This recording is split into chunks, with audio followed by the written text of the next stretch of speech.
to the flag of the United States of America and to the republic for which it stands, one nation, under God, indivisible, with liberty and justice for all.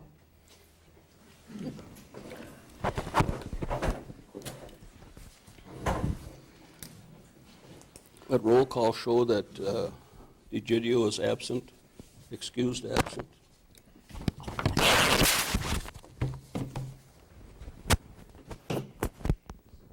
Verification of notice.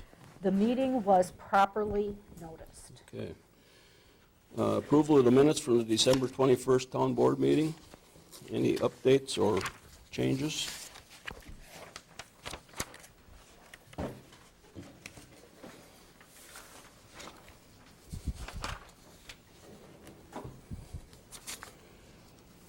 I didn't see anything in there that needed to be changed, so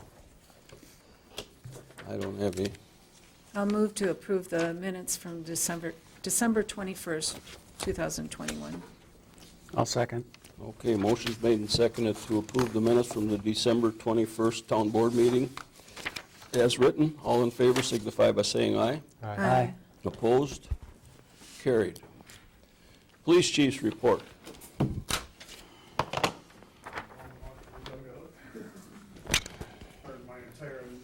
Grunt work and cleaning and running to Burlington and back today, so this is what you get. He looks like a police chief, doesn't he? Small town policing, I Yeah, think, there you go. casual, that's how I look at it. Anyways, overall in the township for ourselves, we've been pretty quiet. Traffic violations are picking up a little bit. I think people are seeing the road and wanting to go fast, but we haven't had a whole lot of crashes reported to us anyhow. All the excitement seems to be over in Cambridge from what I'm picking up off of the Facebook pages and stuff, and we were involved in that, and it makes me a happy camper. So that's good that way. The Sheriffs and Chiefs Association meeting, I finally got a chance to pop in on one of those, and it was kind of interesting. City of Jefferson is now allowing ATVers to drive on their roads. So if you're driving in the city of Jefferson, much like many places in the county, you're going to be seeing people driving ATVs on the roads. I'm not sure how excited the police chief down there is about it, but city fathers down there said, yeah, go ahead and drive your ATVs on the road. So that's happening there. Been a little busy in the north of us, up in Lake Mills. They had some youths doing a little car shopping and getting into high-speed pursuits with the stolen cars. We haven't had anything down here. There have been some posts that I'm aware of people seeing suspicious vehicles in the township, and I've been beating this horse for some time, because when I read what's being posted, they don't know if they should call the police or not, or they're going to go out and try to get a license plate number. Again, if it looks wrong, call law enforcement, get us rolling on it. Don't think about it, just do it. You know, time and time again, we could have a squad sitting, you know, around the block, literally. And if it's somebody we need to grab, it'd be nice to be able to grab them, get them into custody if necessary. So, and don't take chances. You're not trained to walk up to cars or talk to people, and don't confront anybody, please. And that, going back up to Lake Mills, and it could affect some of our residents. If you are a gambler and you like to go to the casinos, Lake Mills had an incident where a party won $2,500. They left the casino. They were followed back to their residence. The video was seen out of the McDonald's parking lot of the vehicle in the area, and when they got home, they got accosted. So much for winning in the casino. So be aware of your environment. If you are one of these people, whether it's at the casino or anywhere else, know what's going on around you. Take a moment before you get out of your car. Look the neighborhood over. I don't want anybody to be paranoid, but be aware of your environment. I don't want to see anybody getting mugged or hurt out here. There's going to be some updates going on up in Lake Mills as well with their law enforcement programs. With their squad cars, they are getting license plate readers. So as they're driving their squads, these things are going to be reading plates constantly, and probably be an increase in stolen vehicles observed up there when doubt, especially with the interstate sitting there. And they're going to be getting facial recognition software installed up there. So it's going to be pretty high tech up in the city of Lake Mills. And I'm thinking, wow. I wouldn't know what to do with that stuff because my computer skills are real limited in general. Some stolen cars, again, involving juveniles out of the Rome area. 9 vehicles were stolen in December, all juveniles. Go figure. The parents apparently got wise to what the kids were doing and dragged them by the ears down to the local PD and the sheriff's departments, and the kids confessed. So yay for the parents for doing some parenting. I love it. Wish we'd seen more of that. If you're traveling through the village of Palmyra, you are on camera. They've installed 14 cameras throughout the village. When you drive through, you are going to be videotaped at one point or another. Works out nice for law enforcement. If we're looking for somebody and we think they may have come through that area, we can contact them, look at certain dates and times. We might be able to catch somebody that way. That is a system that is very popular in Europe. You go through London, for example, everywhere in London, you are under surveillance. As somebody that isn't a real, I shouldn't say it this way, but I will, is a big fan of big government, I'm a little concerned about that. But it is legal for them to do it, so if it helps us catch bad guys, I guess I'm kind of on the fence on that one, but that's kind of how it goes that way. Task force was busy, and they've been working on a case since 2020, and it involved us, the feds, and Dane County and Jefferson Sheriff's Department as well. They've been working a case of conspiracy to deliver narcotics, etc. The case finally came to a close when they made arrests last week. So it's nice to get, in the drug task force, these guys are working hard down there. You don't hear a lot about them, but kudos to the drug task force. They do a lot of good work down there. It's all behind the scenes stuff that, everybody wants to see the stuff on cops when we roll up on a car and pull them out at gunpoint and face them down in the concrete and all that stuff. That's, once in a while we do that. It's not all that often, but kudos to them for getting that taken care of and a good long investigation on that. Here in the town, I have been getting some complaints about some of the tree trimming services. So if anybody's got anybody coming over to do some tree trimming, ask them to please put out cones and get a flagman. I've talked to two people. I was just doing a tootle down the road myself, and there were some guys down on Ripley Road working on some trees, just trimming, top branches back. And I identified myself, said, put some orange cones out here and maybe somebody to direct traffic. Because when people call, they are upset that they can't get down whatever road they're on. I can understand it. They have a right to travel on the road, but the tree guys got to do their job as well, and it's not a long process for them. But you got to kind of come a little bit of slack. But if they're blocking the road completely, I can't have that because I've got to be able to have emergency vehicles get through. So if you do have tree trimming coming up, please tell them to keep the road open. I certainly appreciate it. Anything else? I've got a great interest here. Well, the last two of my portables that I ordered last year finally came in this week, so I'm now up to date on all the portables I need and everything is compatible. I may run into a glitch with this squad radio. Now they're telling me that with this new system we're going to, which was supposed to be compatible when I bought the squad radio years ago on the grant, now apparently it might not be, so I'm waiting to hear back from the guy in Jefferson if I'm playing with the same deck of cards as they are. I can't win. Do we know when Jefferson's going to go online with the new? They haven't given me a date yet. I haven't heard either. Yeah, and when I talked to Todd up there, he says, I'll get back to you. I got to make a phone call. Okay, Todd. Yeah. Still waiting in that. And the only other thing we got is we got some training coming up in March on the 22nd. I'm sending guys, depending on how many are available. We'll be doing some more active shooter training.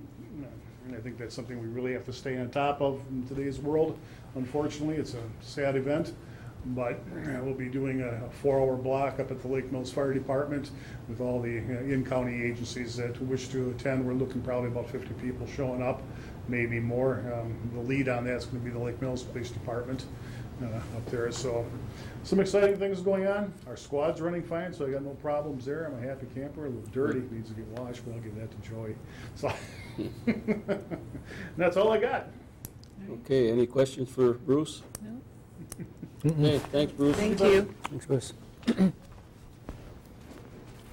Next item is road supervisor's report. Ted, you got a couple things you wanted to. Yeah, I've been working with Jeff on the Didion project. We've done some initial layouts, and there were a whole bunch of cul-de-sacs, and we pretty much eliminated a large number of those and gone into more circular routes and more through traffic. We're down to 2, and we've discussed with Didion making them oversized and center islands so we have places to put snow. So Jeff is pretty much on board with that. I did have another phone meeting today with them about a bunch of stuff. One of the other things that we're going to do is our current road standard for new developments was passed in 1994 and still has measurements in Rods. rods and stuff. And we thought that maybe this would be a good idea to update that. And given the weight of the garbage trucks and the impact that's having on our streets, I've asked Jeff, given Jeff a copy and asked him to work through the technical things and get back with me, and then we'll try and get a new ordinance up, particularly before we sit down and get to that point with Didion, so that the new roads that we put in are to a current standard. And he's working on that.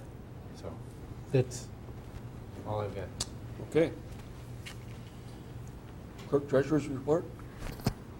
We are still working on collecting property taxes. As of today, we have $4.2 million out of 7.7 collected. We are going to pick up ballots tomorrow for our spring primary.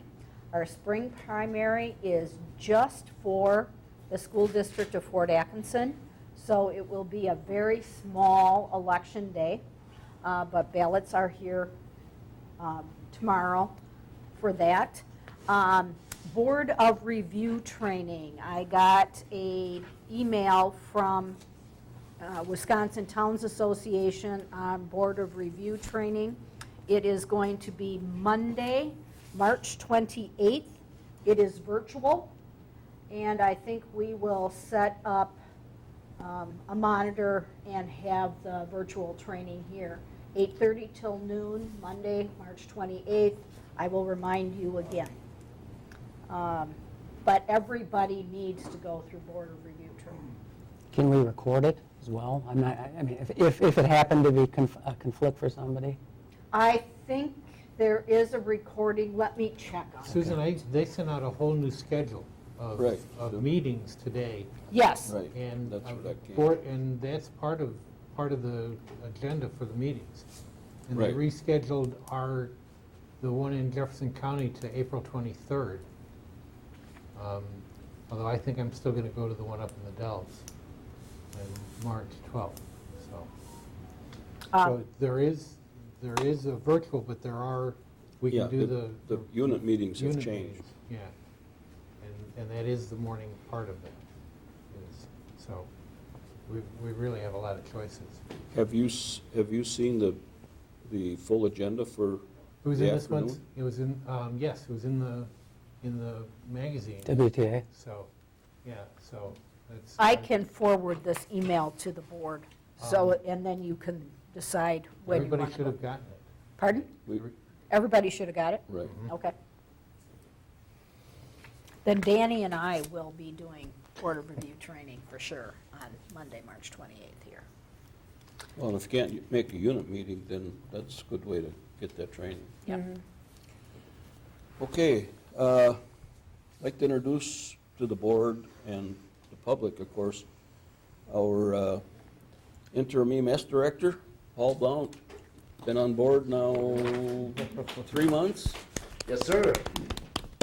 So, pleasure to be here tonight, and thank you for inviting me, Gene, and the rest of the board. Thanks for having me. I did provide you with just a brief chief's report, just kind of covering a few of the highlights of the last few months, or we can call some of them highlights and some of them struggles, but we're turning them into highlights.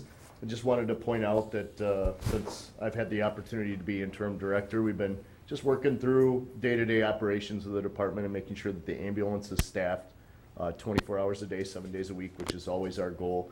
Make sure that it maintains the paramedic level staffing 24/7, which I've been happy to report it has been able to. We have contracted occasionally with our neighbor or partner, Deer Grove EMS, and I did mention that in the report that sometimes we've had to do that, but it's becoming less and less and few and far between, which is our goal. Probably number 4 I wanted to point out to you related to your call volume in 2021, about 145 of the calls out of 508 were in your immediate area. This could be off by just a few depending on end of year numbers, but just to give you an approximate. And then also wanted to just mention that we are having another hiring process here for one remaining vacant position and full-time staff. And that happens this Thursday. We have a good group of candidates, about 4 to 5 that plan to attend, and we'll be hiring one from that. And we've also had ongoing meetings, and I've been having these meetings for the last month or so with some volunteer paid-on-call members in the community that for whatever reason left and are interested potentially in coming back to the department, and then also some new interest from some new people that would like to potentially go to EMT school. Really excited that there would be some community members that are wanting to get back to the community and look to do this in addition to their full-time job. So been meeting with them and finding some creative ways that we can recruit and retain some of them as well. So that's exciting. The way forward for Cambridge Area EMS is definitely a combination department. We need the career staff, of course, but we also need the paid-on-call volunteer members as well.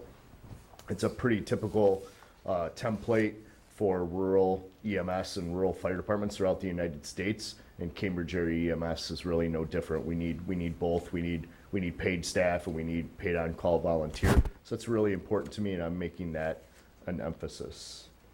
Does anyone have any questions or comments?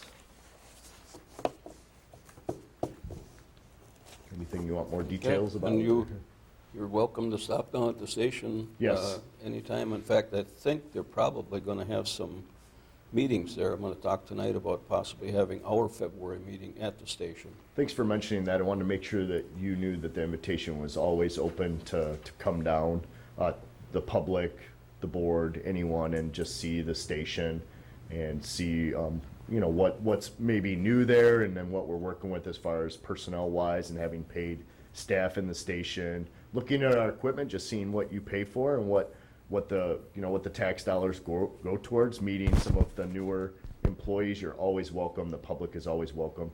Just would suggest you try to do it during daytime or business hours, or even a little bit later. We could probably 7 or 8 o'clock.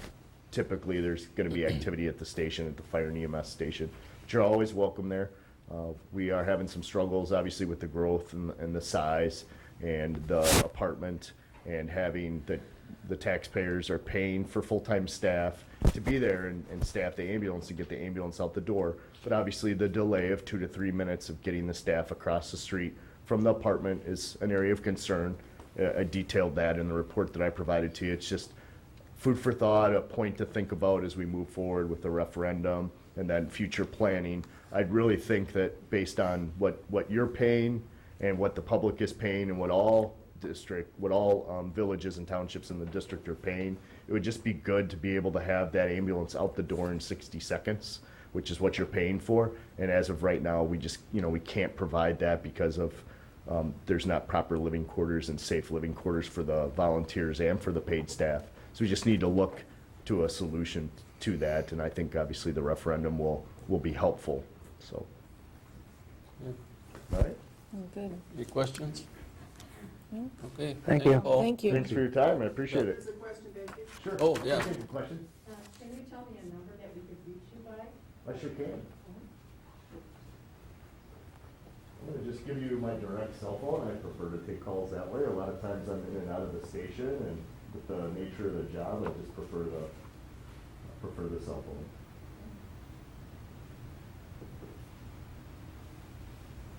As you can imagine, I'm still struggling to get it memorized. So I gotta look it up. 608-501-5608. I'll say to the microphone as well. 608-501-5608. That's my direct cell phone, and you can call me anytime. Okay, thank you. Okay. Thank you for that question. Okay, thanks, Paul. Thank you. Appreciate it.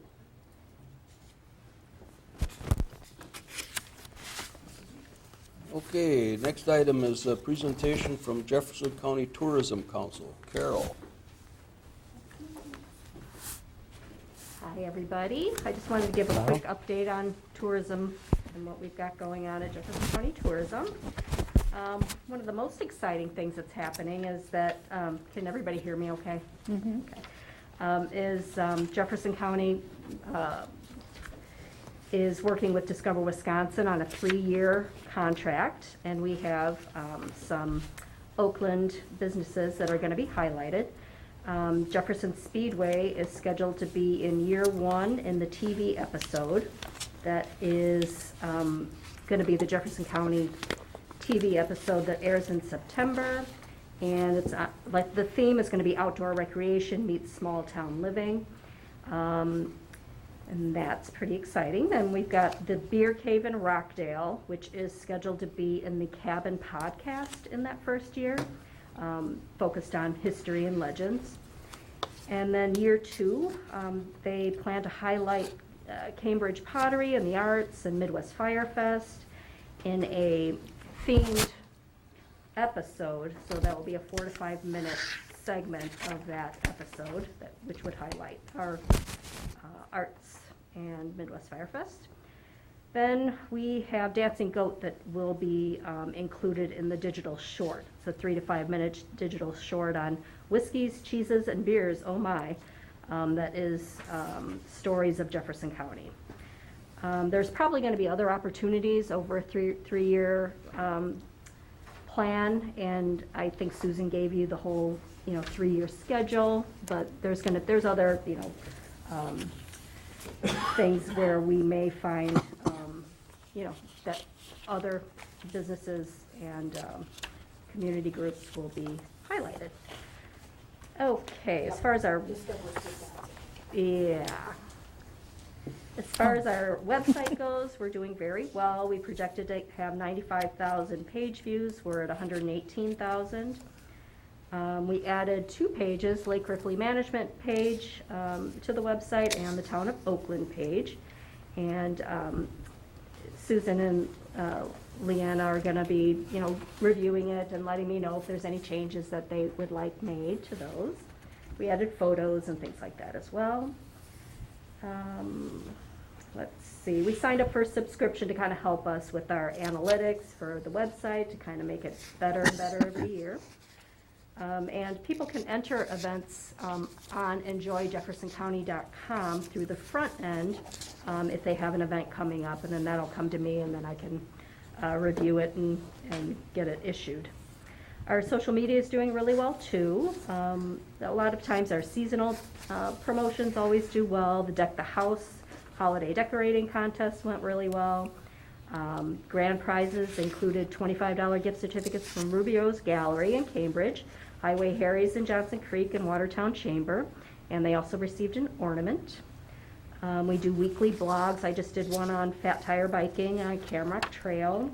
And then if there's any time that there's a subject that you would like to highlight, just send me the text and photos, and I'm happy to issue that on the website then too.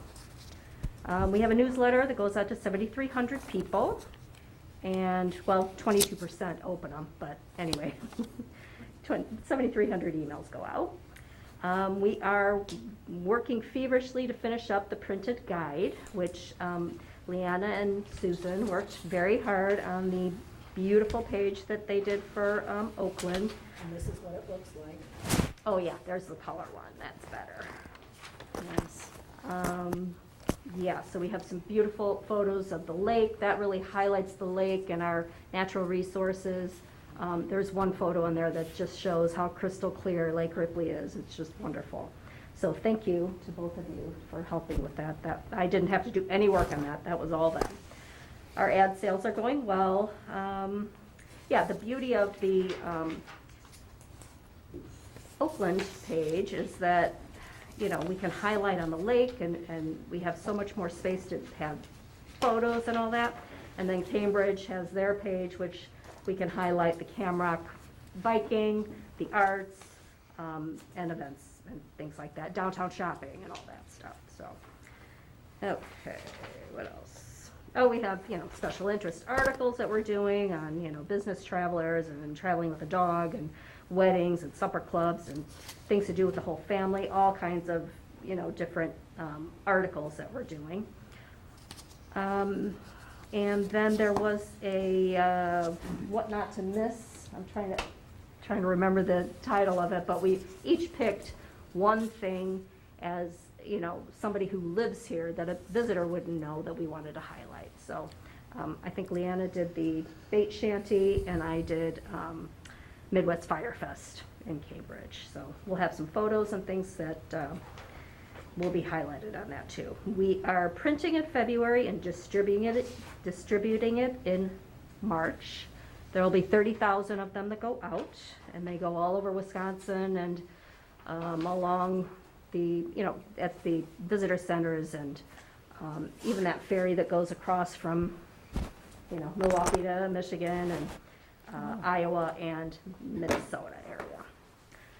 We were awarded the wedding destination marketing organization grant from the state, which was $4,400. We're going to do a county-wide promotion on all of our assets, you know, wedding venues and, you know, dress shops and all that goes into a wedding.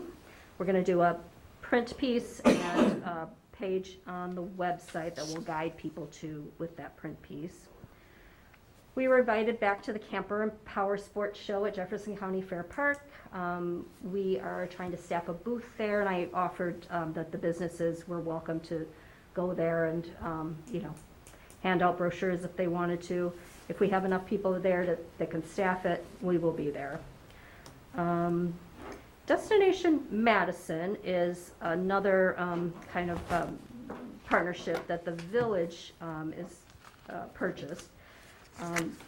That's nice because we can post all of our events on the, you know, in the Madison market. They also do a lot of collaboration with our people in, you know, they want to promote day trips and things like that. So a few of our business owners in downtown Cambridge attend their collaboration meetings, and then they're able to share that information at the Wednesday Wake Up Business meetup that they have at Cambridge Market every couple of weeks. Let's see, Travel Wisconsin, David Spiegelberg came to our last Jefferson County Tourism meeting. He gave us a bunch of information. They just launched their winter campaign. It's been more, they spent more on this campaign than they have in the past 6 winters combined. It's going to be TV, radio, billboard, online radio, native stations, social media, and PR. They're in 12 markets. Snow Report on their website gets a lot of traffic. They offer PR webinars regularly, and they're very well done, and they're like half-hour long, and anybody can actually look on their website and see it after the fact. So if you can't make it to, you know, the lunchtime webinar, it's, you know, anybody is able to access it after that. They have hot leads that they send us emails. You know, sometimes there's last-minute advertising opportunities or story opportunities that if, you know, if something fits, then we can give them the information, and they'll, you know, hopefully include it in a story. They've got co-ops, you know, for social media and advertising, for anywhere from $400 up to thousands of dollars. But if we ever wanted to do that, we could. And, you know, they have GEM grants that are issued 4 times a year. That's joint effort marketing. That's for more, you know, events and things like that. They just launched their new Travel Wisconsin site. There was, yeah, I think there was some challenges through the conversion. I don't know if you've been through a conversion, you know how that can go. And I just found out that a lot of the information that I need to see, I can't see. But I'm going to meet with them on Thursday and try and get that all worked out. He's going to send us their updated media list, which is very valuable. It's, you know, an Excel spreadsheet with, you know, all their media contacts that if we have an event, we can send them out to as well. Let's see. During the meeting, I was able to tell him about, you know, our new shops that are opening up in downtown Cambridge, like Strictly Discs, the Millie's Coffee Shop, the new Cambridge Inn, and, you know, that there's new owners at Covington Manor as well. And he said, yeah, you know, keep us posted on things like that, especially with the lodging, anything new with lodging and stuff like that. So once the new Cambridge Inn opens up, I'll let him know that as well. And then we've got all of our events coming up. We've got the Lions Club Fishery, February 4th and 5th, Dip for Dozer, February 12th. And then we start with our spring events, you know, Clay Collective Spring Pottery Tour. You know, Lake Ripley Park opens up. You've got the whole list there, but yeah, and the Cambridge Foundation has their July event for their 75th anniversary. And I think that is about all I have. I just wanted to thank you for participating in the, you know, Jefferson County Tourism Guide. I'm excited that we're able to promote our area from both ends of town, so that is very nice. Let me know if you have any questions. Any questions? Thank you. Thank you. Thank you, Thank you. very nice. Okay, next item is Lake Ripley Management just came out with their new Lake District Management Plan. So y'all got a copy of that. We're not going to go through it here tonight, but We take are that not, along. don't worry. Oh, you want to just give us a little update on what's all in Yes, it? hi you guys, I'm Leanna Spencer, I'm the lake manager for the Lake Ripley Management District. This is just a quick little informational agenda item. We wanted to let you guys know that both plans, our 10-year lake management plan and our 10-year preserve management plan, are both complete.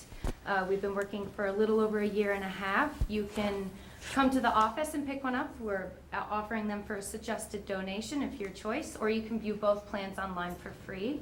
Lots of good stuff in there, lots of good partnerships with both the Village of Cambridge and the Town of Oakland, which is normal already. So we just wanted to let you guys know that it's done, and if you have any questions, we're here for you. And lots of good stuff in there. So we're always eager to help and continue protecting the water quality of Lake Ripley and all the surrounding lands in the Town of Oakland and the district entirely. So thank Okay. you.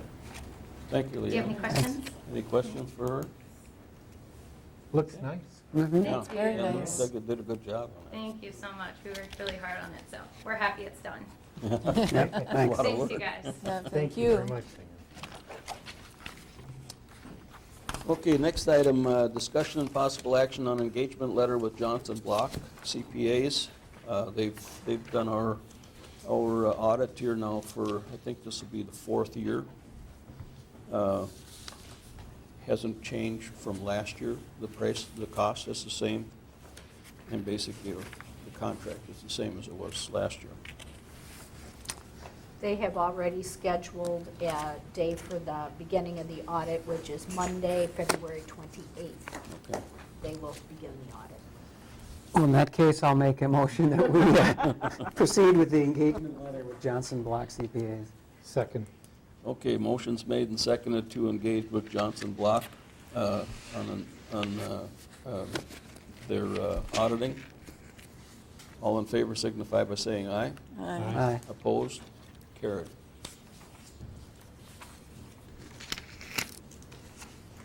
And then discussion and possible action on the fire contract with Jefferson Fire Department.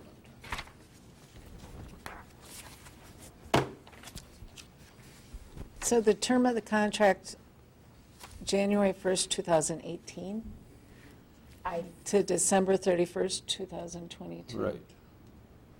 So this is basically just a one-year contract. Well, I think it's the same contract. The thing, I haven't had time to go through it, find out, and I haven't talked to Ron if there's changes in there. If there's not, he did a 3-year contract with them. Why Yeah. are we doing this again? That's the question. But if we got a meeting with them next week, we should get to the bottom of that. Okay. So if this was basically just for information, or if this is something that we need to Uh, see if there are changes for it? Oh, he I wants got- it signed? Yeah, they want it signed and returned, so that's why it's here. Have we renewed that? I mean, have we done this every year on the original contract? That I don't remember. I don't either. I don't remember doing that before. I don't think, doesn't Yeah, I thought that seem was like why we went into a multi-year contract, Yeah. so that it was set and that we didn't have to deal with that. So just, I think we can we need put to, it on the next agenda? we need to find out from Ron if there's changes in here and why we are doing this. Okay. I have a question. Yes, Is it all right to ask a question? yes, go ahead. Okay. I'm just curious, I guess I wasn't aware that there was a standing contract with the Jefferson Fire Department, and could you just kind of give us a little bit of an idea of what that's about? They cover a part of our town, the northeast corner of our town, small area, but we still have to contract with them. So from, we'll say, from the eastern side of Lake Ripley to the farthest territory to the east, in the town of Oakland, if there is a 911 call, is there a general first responder besides the Cambridge Fire Department, which might be farther away than, say, Lake Mills or Jefferson? Well, that's all handled through the 911.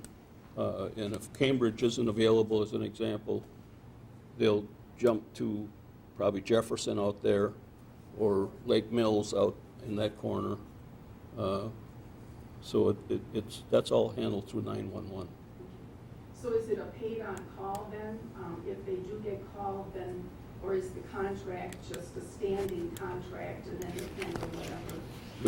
We have a standing contract with Jefferson Fire, and we have a standing contract with Fort Atkinson Fire and EMS as well. Well, I know that there's an EMS agreement for mutual aid for the EMS. Are they involved at all with the fire in terms of having a contract? Is who involved? Deer Grove? No. We partner with them on the EMS side for training and that kind of thing, but not otherwise. I was just curious. Yeah, I don't see anything in here that, this is the only thing I got, is that it says sign and Yeah. return.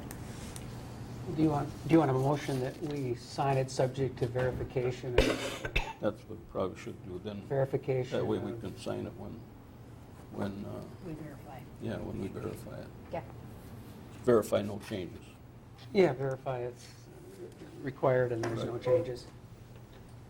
I'll make a motion that we sign this subject to discussion with the Jefferson Fire Department regarding the contract having no changes and needing additional signatories. Okay. I'll second it. Okay, we got a motion on the floor and second to tentatively approve the Jefferson Fire contract. I'll just say that we can need to verify that there's Subject to no change. verification. Yeah. All in favor signify by saying aye. Aye. Opposed? Who seconded? Ted. No. Or, excuse me, Joy. Joy. Joy did. Okay, next item, discussion and possible action on a planning committee appointment. We interviewed Joe Pleshek prior to the meeting tonight, and we have 2 openings on the planning committee. No, we have one. Oh, we only have one? I thought we had 2. No, we have one. Oh, one, okay, Yeah. okay. I would move that we appoint Joe Plushek to a 2-year term on the planning committee. I'll second it. Okay, motion's made and seconded. Now, is this going to be a full 2-year term, or is he? It will be, well, it'll expire in December of 23. 24? 23, 23. because it will run all of 22 and all of 23. 23, so it is a full 2-year. Because we've got balled up on that once before. where Right. Yeah. We did that. Okay, so we have a second on that? Is there any, there's another, They withdrew. That, oh, okay, yeah. thank you. I thought that, yeah, Joy seconded. okay. Okay, motion seconded to appoint Joe Pleshek to the planning committee. All in favor signify by saying aye. Aye. Aye. Opposed? Carried. Okay, discussion and possible action on amending ordinance 58. We had a plan committee meeting earlier this month and a request to have some people add some property to their A3 lot, which is agricultural residence. And the current property that people have already meets and actually to a slight degree exceeds what we allow under ordinance, which is the maximum of an A3 lot to be 4 acres. They wanted to add 1 acre adjacent that was non-prime agricultural land and really can't be developed with a lot. It can't be built on. It's rather deep. It's 14, 18-foot drop-off from their property. And the owner of that is willing to give them that property. Overall, the planning committee wanted to do this. However, given that our ordinance says A3 lot is 1 to 4, we couldn't do that. Going back to when we originally passed our smart growth plan, and when we amended this ordinance a few years later to up the max to 4, what it appears, for the most part, from what I can tell, is that we were really focused on prime agricultural land, which, as we look at our smart growth plan and we get outside of the urban area here, we have been very strict in application of splits, reducing, minimal lot size and minimal expansion outside and keeping that area agricultural. Looking further at the ordinance, we found that in no way did we ever just say we should do this in prime agricultural area, but in non-prime agricultural area, do we really care to a large degree whether or not it goes over?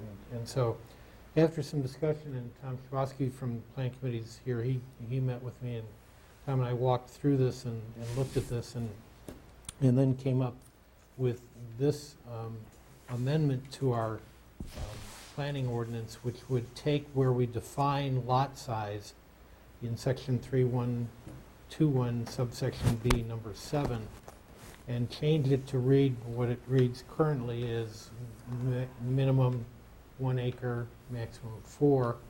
We then said, no, we're going to do in prime agricultural areas, the minimum parcel size for rural residents shall be 1 acre. Maximum parcel size for rural residents shall be 4 acres. In non-prime agricultural land, minimum parcel size shall be 1 acre, and maximum parcel size for residents shall be 6 acres, which matches what the county has currently got set aside for non-prime. Ted, I didn't follow you. What was it before? It was 1 to 4 without any delineation, so it applied to all prime and non-prime. Okay, so we didn't change the prime. No, we didn't change. That's what I the prime. thought you said. No, I was confused why it's in there. Yeah. Okay. No, but it made sense for us to then specify that there was prime and non-prime. Okay. So we think this would then resolve the issue that we have, and we'll be able to approve this at our next meeting once we pass this ordinance. So I would move adoption of this amendment to ordinance 58. I'll second it. Okay, motion's made and seconded to adopt the amended ordinance 58, making the change to the non-prime ag land, maximum parcel size to 6 acres as opposed to 4, which is in there now. Any further discussion? So it's really not changing the agricultural nature of our No. community. No, So Because it's really an impact that really, Right. Has Not- no it's not impact gonna- on ag land, I yeah. mean, Yeah, per se. non-prime land, and Right. that's obvious in our maps, and this particular one fits it. It is totally non-prime land, so nothing. yeah, that makes sense. Okay, all in favor signify by saying aye. Aye. Opposed? Carried.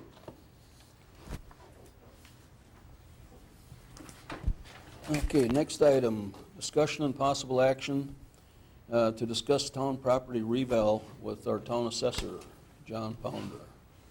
And I see you brought the boss along tonight, so She's gonna make decisions tonight, Gene. there we go. Who's talking, Diane or you? Why don't you hop up to the mic? We had a bit of a discussion at our last meeting about this. You know my feeling on reval. I understand your feeling on reval, Gene, but feelings and facts I understand that. have to meet somewhere and get a compromise. I just can't get it straight in my mind how we're going to revalue property when we can't get in the property. That's an issue statewide, Gene, for assessors, because we don't have the access that we had prior to the state Supreme Court rulings. So we just have to work within the framework that we have available. So I'm kind of in Gene's camp on this. I struggled. So John, 2 years ago, you came in and re-looked at my house and stuff because it Right. made some improvements. So, and my house currently is assessed at 79%, and we're supposed to be at 90%, right? Yeah, plus or minus 10% of 100. Okay, so it's like, my house, by all appearances, was fairly assessed and properly assessed 2 years ago. Correct. So But how the- do you, but the you level- would, you would have to take it up, like $50,000 in assessed valuation to meet the 90% threshold. How do you do that when you've, it's not like I'm Tom Jensen, and can just add stuff and, I just don't understand how do you do that without maybe a magic wand or some tea leaves or something? On an individual property basis, when we reviewed your property, we looked at the change and improvements that you made to your property. If we can talk candidly, Yeah. you remodeled and expanded the kitchen and did some additional work in the house, Right. basically. And you had a cost figure that you shared with me, and I looked at it, and it was an upgrade for the house and for the kitchen. And cost doesn't always equal increased value, because you had a kitchen before, but it's an upgrade. So I kind of have to adjust the cost to relate to the value increase. Once I get a handle on that, I take that value increase times the level of assessment and add it to your existing assessment at that time. When we do a revaluation, we will look at the data we have on every property, and it gets a little lengthy here, so bear with me. Well, yeah, We use Market Drive assessment software. And we use what is called a modified market cost approach to get the general feel, because although we have fairly good sales volume in the town of Oakland, we do not have enough sales data to do totally based on the sale of similar properties, because we have sales data, but take Tom's house on the lake. We have very limited sales of houses on the lake of that nature. So if we were using sales data, we'd be shifting off the lake, starting to get a little distorted, because when it's on the lake, it has some additional values. So when we do a market modified cost, what we do is we take all of the sold properties, and I will run a lot of statistics on them to get coefficients to put into this modified cost approach. And I'll run that and compare the calculated value to the sold properties. And I'll keep adjusting that until I get as good a match as possible for the calculated value versus the sold properties. When I get that, then I do sales comparisons on the sold properties to see if it'll calculate close to the actual selling price, so that I get comfortable in using the sales comparison to support these values individually. Then I take that, once I'm comfortable with the model, I apply that to all the properties. And then we do a reality check. Because when we view properties, we ask the question, have you had a recent appraisal on this property? Some people choose to share that. And so we look at the calculated value versus the appraised values. So we get another check on the system. We don't, and lots of people will supply us a copy of the appraisal, which really helps because then we can zero in better to see where we stand overall. Then, once we've applied that, we look at the data, see if it matches in the ballpark with the Department of Revenue's numbers. And if it doesn't? And if it doesn't, I have discussions, because I have to be able to support every value I put out there based on the best information I have on it. So we could get all done with this and still not be at 90%. You'll be at 90% or higher. Yes, it is a possibility, but not very likely. When we did this in 2010, I don't recall, were we down to 70? You were the down 70s? in that range. Or low 80s or something? We Yeah, ended because up it was at 2004 to 2010 for Right. revaluations. And we ended up at 108 after that. Okay. But we had a market dip. Market You know, dip. after the 2007 peak, 2008 was a little weak, 2009, and in the 2010, we're using 7, 8, and 9 data. Right. I mean, Because the 2010 is January 1st of 2010. And we were heading downhill. Yeah, well, that's when I bought mine, was during Yeah. 2009 and stuff. We bought that one. So I understand the concerns, especially about the viewings of properties. All we can say is we'll do the best we can to get in, to make sure we have the correct data on the properties. There's no guarantee. We don't have X-ray vision. Like Diane had a building permit came in for a house. On the building permit, they put 300,000. Now, on the details that they permitted with the plans and stuff, the contract was at 325. How many people do you know build a house and it comes in, before you build it, $25,000 less than what you paid for it? Yeah. One thing I do want to say, as far as getting into properties and stuff like that, and that is that Jefferson County is really good with their aerial photos. And let me tell you, I've already started it because I wasn't sure what was going to be happening.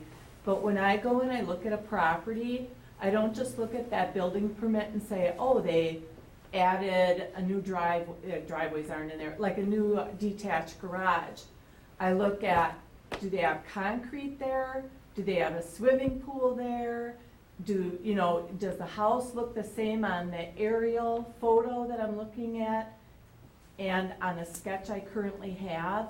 And if it doesn't, I do a lot more investigating. So people are gonna have, oh my gosh, they put in an in-ground pool and that's all they said. My goodness gracious, they've got, 12 feet of concrete surrounding that pool. We don't have that because we weren't allowed on the property. Guess what? I got you now. I mean, that sounds terrible to say it that way, but if you're not gonna let us on, all I can do is use the aerial photos. Are the measurements exact? No. I can be very honest and say, no, they're not exact, but I'm not that far off, and I don't estimate high. So, you know, it's like, for doing this for so many years, and I do all the sketches. I do all the sketches. So when I go to houses where they allow us in, that be it the town of Oakland, the other 3 municipalities we do, I kind of get a feel for how the measurements come out, and I base it on that. Now, am I gonna be 100% correct all the time? No, I'm not, you know? And that's what Open Book is for. I don't know if people, even if they come to Open Book, will let us come on their property. Sometimes it's just, you can come and look at the exterior, but you can't come inside. That's fine. Even just that little bit helps us somewhat. But if I've got like sketches and stuff that come in, I mean, like I have a sketch right now. There were 3 different options on this house. I have no idea which option they used. Nobody, there's nothing in any of the stuff that says which option was used. So I just picked one and said, well, I use this option and I hope it's good. You know, and when we go there, again, you know, it's gonna be based on the outside, but I still have those 3 options. I still have all the paperwork on it. So if I'm looking at it and it's not quite right, I can go and look at it and say, oh, they must have used this one. But again, like I said, we can't be 100% because we're not able to just walk on the property like we were before and stuff. So I do the best I can, and I have a lot of help finding information. My daughter's a whiz on the computer and stuff, and so she'll sometimes, you know, say, oh, you missed this, or this looks like this. She So uses Google Earth also, because then Yeah. you get an angle, not just a bird's eye, but an angled shot, and you can do the panoramic view also. So, I mean, there are different tools I use if we can't actually get on the property. So like I said, you know, I do go that extra mile on that and stuff. And, you know, hopefully, you know, we get it as good as we can. And like I said, if it's not right or if people are having a problem with it, I hope if they come to Open Book, they have an open enough mind to say to us, you know what, that is incorrect. You can go and look at it. We do have people already who have been sending us emails saying, we took this down or we changed this, which is really helpful. They tell us we can come on their property and stuff. So, I mean, the town of Oakland is, as a whole, they're really great. I mean, they do give us that. There are always those people that aren't gonna let us on, and, you know, that's up to them. But like I said, it isn't that I'm not gonna see it. If the aerial view gets it, I'm gonna have it.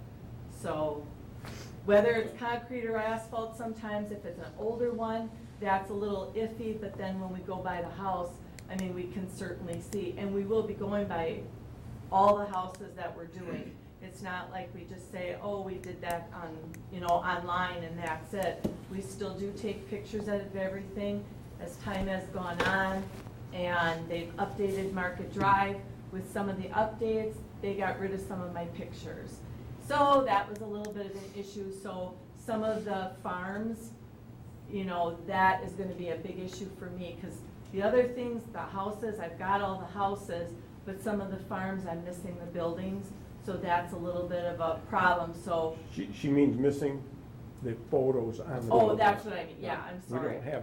didn't lose the actual building Yeah. data, I just just some of lost the the photos didn't photos. come when they And I can't revamped their get, entire and I system. can't get them back, so it's like, you know, so by the farm, people who have farms, I'll be spending more time at your place, going around and from the road or wherever I am, taking pictures, because it's like, because I want to get it as right as I can and, you know, get a good, you know, picture of whatever it is I'm looking at and stuff, so.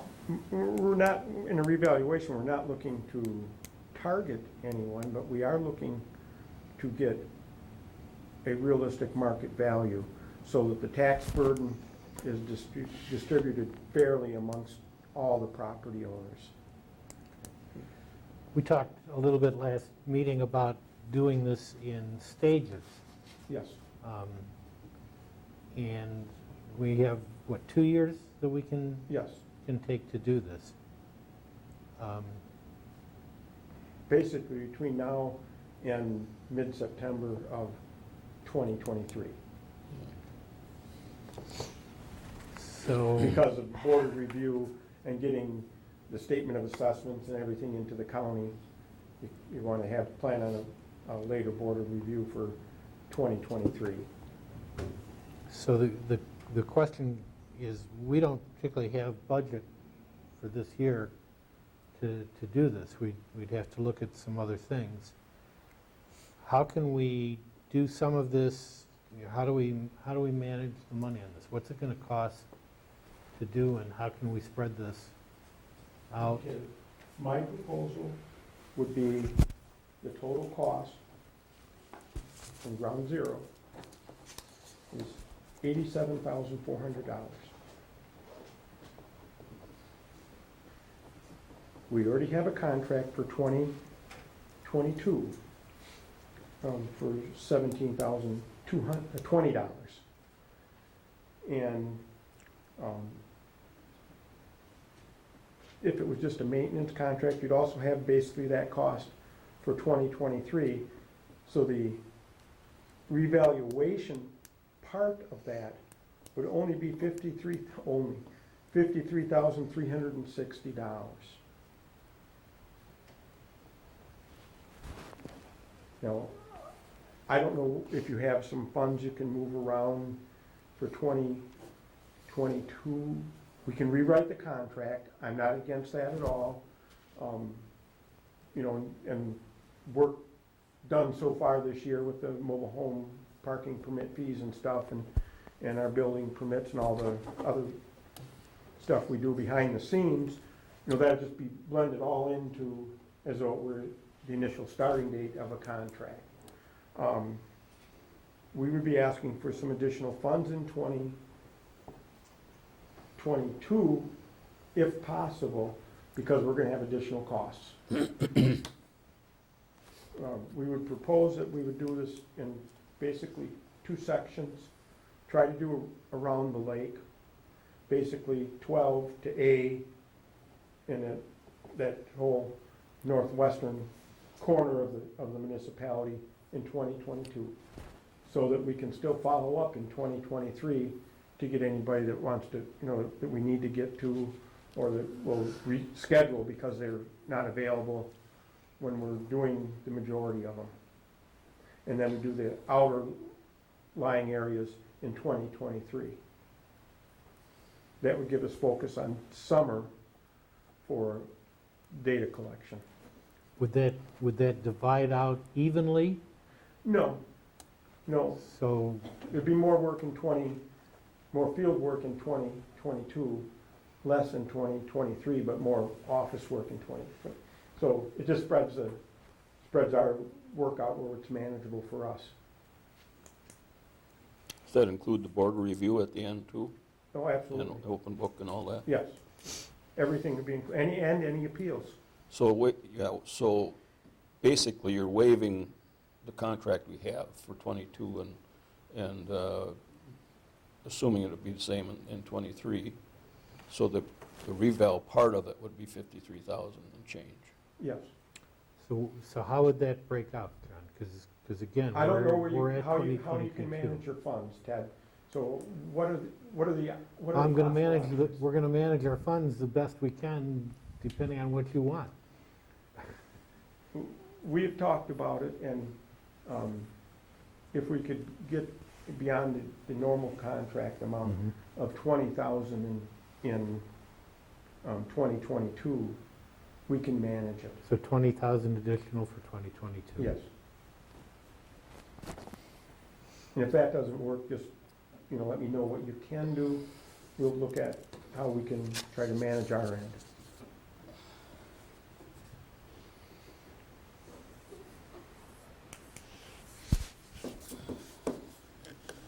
When do you need a decision by us then?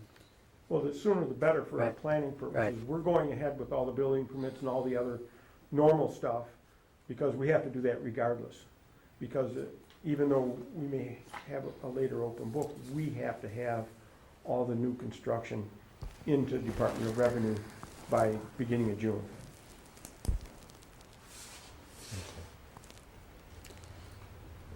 And that affects your revenue caps. I don't think there's any sense in waiting. I mean, the sooner they can get at this, the better. Basically, we've only got a year and 3/4 to do it. And already January's gone, so you've got the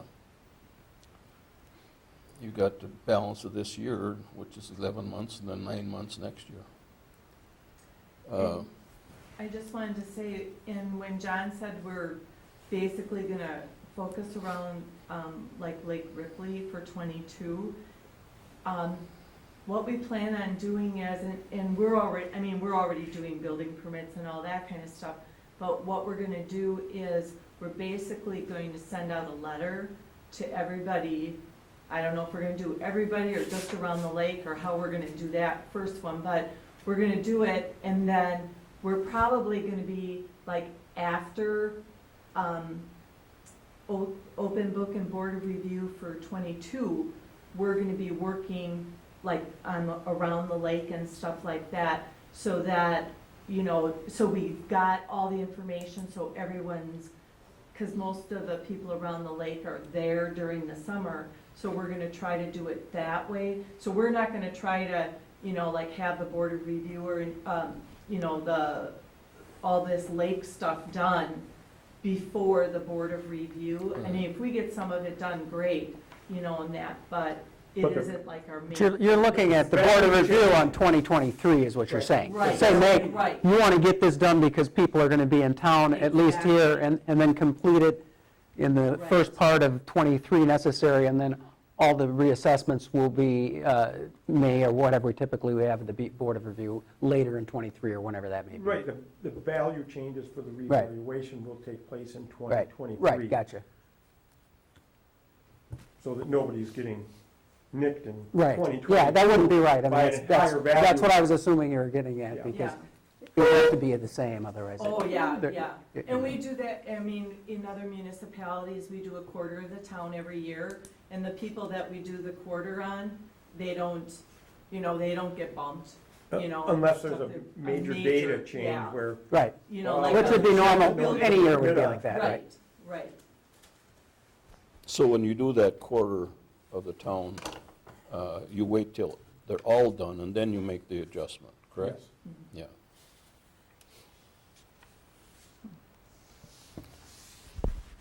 So instead of doing a quarter, we're just doing a half, Yeah. so to speak. Right. So that puts us in a situation of 37 this year and up to 50,000. Well, an additional 20 this year. Yeah. We're already contracted and Right. budgeted for 17. Right, so, but the grand total will be 37, and then that puts us at 50 for Next Yep. year. the second Correct. year. Yeah. Yes. Well, but the only discretionary area we have is roads, of course, and that's the one that gets nailed all the Yeah, time. It depends on what we're able to recoup from ARPA on some of those things, too. Yes. Correct, yeah. So that's And the then, and other I'm area. thinking now with the final rules are out on ARPA. No, Yeah, uh, not I yet. mean, we Final may plan. have some ARPA funds available yeah, for roads. Yeah, exactly, so. I'd suggest we do that and get them started on it. How do you want to do this? Do you want to do it as, do you want to just authorize this year, or do you want to authorize the total for basically We have to, 53,000 for the entire contract? I think we have to do the entire, the entire reval, but the payment can be done Right. separately. And two So we would, portions. let me, what we could do, we authorize $53,360,000 over the next 2 years for the reval, in addition to the $17,000 2022 and 23. We got to be careful there because we don't have a contract with John in 2023 at this point. That's, I will, Why don't we just authorize, approve it subject to John presenting a contract? perfect. yeah, yeah, yeah, Addresses And exactly what he we'll- said right here. right, We'll take that and put that in the 2 years in the payment schedule right, so that it's right part of the contract. right. And it will nullify the old, existing 2022 rescind the- contract at the same time. Rescind the 2022 contract. Right. Right. So do we want to wait to do that until we get that done? Till what? Wait until we get the new contract to do all of this in one motion? What, yeah, what, Rescind the I old? think, I think that would be the best from Yeah. our perspective, because then you have the full contract in front of Right. you. And so you're not, take it up, We'll approve it at the next Approve it. meeting, you won't be here, but approve it at the February meeting, you'll get less argument from me anyway. you can call in virtually. Yeah, I suppose I could. Okay, well, let's do that. You Okay. bring us a contract in February and yes, I will. actually, if you could get that here I will before, get that here so you can so we can all take distribute a it look and at it. view it. And if you have any feedback, you want to talk about anything, we can do that. Okay, sounds good. And our Okay. meeting will be earlier in February. Well, earlier or later, we haven't set a date Yeah, yet. that's true. Okay, well, Susan will contact Yeah. me on that. And it'll be a lot shorter, right, Ted? You know, but then he sticks these things on the agenda, you know. Go listen to this. I thank you for the opportunity. I would mention that I've been in this community since 2004. And one thing that the young lady that presented the tourism information, she missed the auto show in August. It's in Jefferson. No, it isn't. Yeah, it's City Park. You're right, you're right. Oh, yeah, that one. Oh, We don't get a lot of people coming. We were, Tourism attraction? yeah, Yeah. they It were, would be an Talking about the attraction. Valley View Recreation. Yes, it is. Yes. they were at a meeting earlier this year, invited us down there. And I've they are, gotten tickets. and they are on the Travel Wisconsin site, just so you know. No, they are. Of course they are. Well, that, Okay, thanks, John. thank you. Diane Thank you. has something for everybody. Oh, the goodies. Oh, yes, I did bring them. And I don't know if you guys want them now or not. I can leave them right here for you people. Here you go. And they're, oh yeah, they're the good stuff. That's a dangerous place to leave them. I have another box, so I didn't forget you guys either. Oh, dear. And the only difference is you guys have a little bit of a variety. Oh, And well, these are just the chocolate chunks. Can you tell Jimmy, we did this just for him because he had mentioned Yes, he Yes. did. bringing cookies. I know, and now Yeah, he he gave John such a hard time, I was like, okay. he's teaching tonight. You have to put one in the freezer for him. So you guys will have to I'll take a have picture Leanne, of it I'll have and pass it to him Oh. and say, sorry, they're all gone. Oh, that's a better idea, yeah. Okay, next item is approval of disbursements. I'll make a motion that we approve disbursements, beginning with check number 42700 through and including, it's a big one because it's January, electronic funds transfer 45016897, an aggregate amount of $3,238,297.36. Second. There goes all that tax money we collected. I know.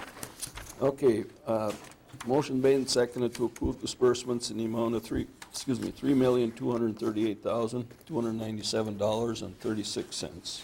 All in favor signify by saying aye. Aye. Opposed? Carried. Before we go into closed session, let's set a meeting date for February.